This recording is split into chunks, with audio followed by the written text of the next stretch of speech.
Alors maintenant, on va voir quelques éléments HTML en rapport avec le style qu'on peut appliquer, mais qu'on peut appliquer seulement avec des éléments HTML. D'accord? C'est-à-dire qu'on ne va pas utiliser de CSS, alors on peut le faire en CSS, hein, mais on va l'appliquer seulement avec des balises. D'accord? Donc ici, tout ce qui est liste, hop, on va l'enlever. Et paragraphe, on va commencer avec un paragraphe. Et je vais vous donner le premier raccourci aussi. Regardez, dès que j'écris P ici, ça me le propose en fait. Et si j'appuie sur Entrée ou sur Tab, tac, ça m'écrit le paragraphe directement. Avouez que c'est plus rapide que d'écrire comme ça, tac, tac, tac. Ok? Donc c'est pareil pour tous les éléments HTML, c'est-à-dire P, Entrée ou Tab, et hop, ça me fait ça. Et ensuite, je peux faire div pareil, et absolument pour tout et n'importe quoi. Okay, donc ne soyez pas choqués si vous me voyez directement écrire ça comme ça, et je vous invite à faire pareil, évidemment. Ensuite, on se fait un lorem 10, par exemple, pour un texte comme ça, et on va pouvoir entourer, par exemple, ici, on va entourer de Q, ça on prend le tag qui se ferme et on va l'entourer jusqu'ici, tac, tac, nickel. Et vous voyez que ça va rajouter des guillemets tout simplement. Voilà, c'est le Q comme ça qui va permettre de faire des quotations, hein, mon anglais, désolé pour les prononciations, mais du coup ça permet de rajouter comme ça des petits guillemets tout simplement. Ensuite on va avoir un nouveau paragraphe ici, lorem 10 pareil, et à l'intérieur on va se faire un tag arbre comme ça, nickel, et on va CTRL X la fin et on va entourer le mot finalement où on a envie de faire une abréviation. Donc imaginons on entoure ces deux mots comme ça, hop, nickel. Et vous voyez que ça me met des petits points en dessous. Et les petits points, en fait, si je survole l'élément, eh bien ça va montrer ce qui est écrit dans l'attribut title. Et imaginons ici je mets mon raccourci par exemple. Tac, mon mot raccourci. Et voilà, on va avoir mon raccourci juste ici. Voilà. C'est pas le truc le plus utilisé, mais si jamais vous tombez dessus au moins, ça vous dira quelque chose. Ensuite, pour présenter une adresse sans avoir besoin de CSS, eh bien on utilise comme ça adresse. Ça a aussi un rôle sémantique, vous savez ce que c'est maintenant. 9 rue de l'Invention, tac. Voilà, comme ça, nickel. Et regardez, ça va le présenter directement comme ça.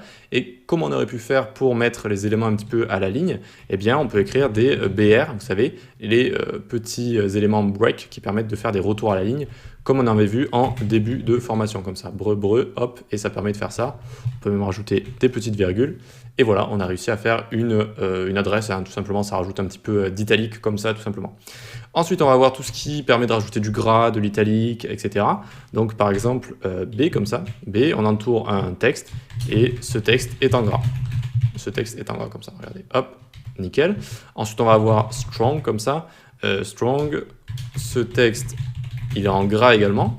Regardez, hop, il est en gras. Mais strong, ça a aussi une valeur plus sémantique. Ça veut dire faites attention à ça, faites attention à ce texte. Et ça s'adresse directement aux robots de Google et de tous les navigateurs et aux liseuses d'écran, etc.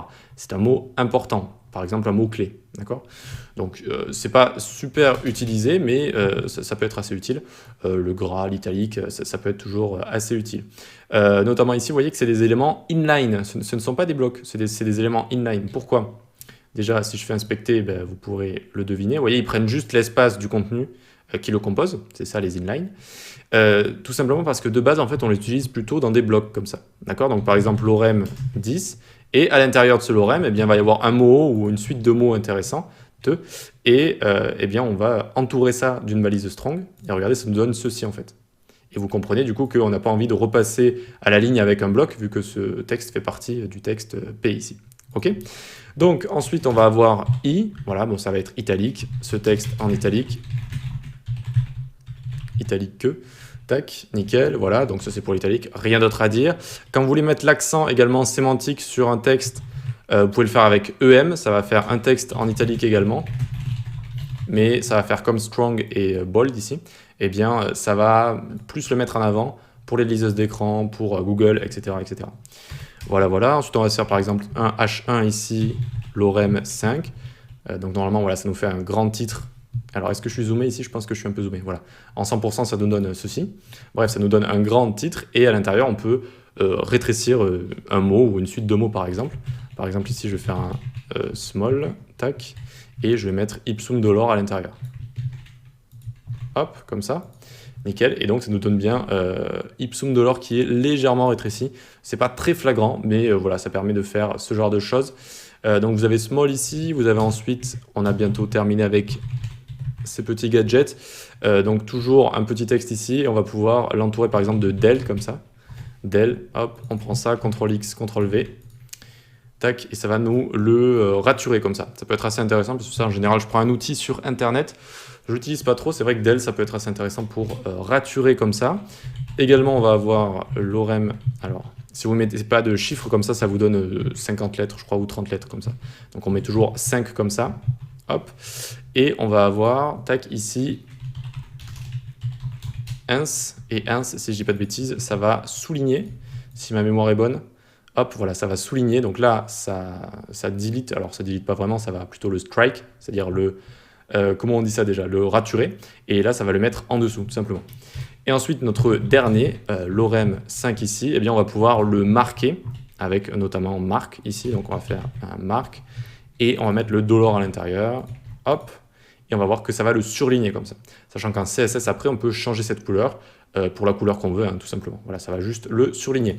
Voilà donc comment on s'occupe un petit peu du texte, comment on peut l'indenter sans CSS, sachant qu'en général, je vous le dis, on ne fait pas trop ça en HTML, on fait plutôt ça en CSS. Mais si on veut rajouter un peu de sémantique à nos éléments, ça fait pas de mal, et ça nous permet des fois d'écrire par exemple une petite adresse ici très facilement avec adresse. Allez, on passe à la suite.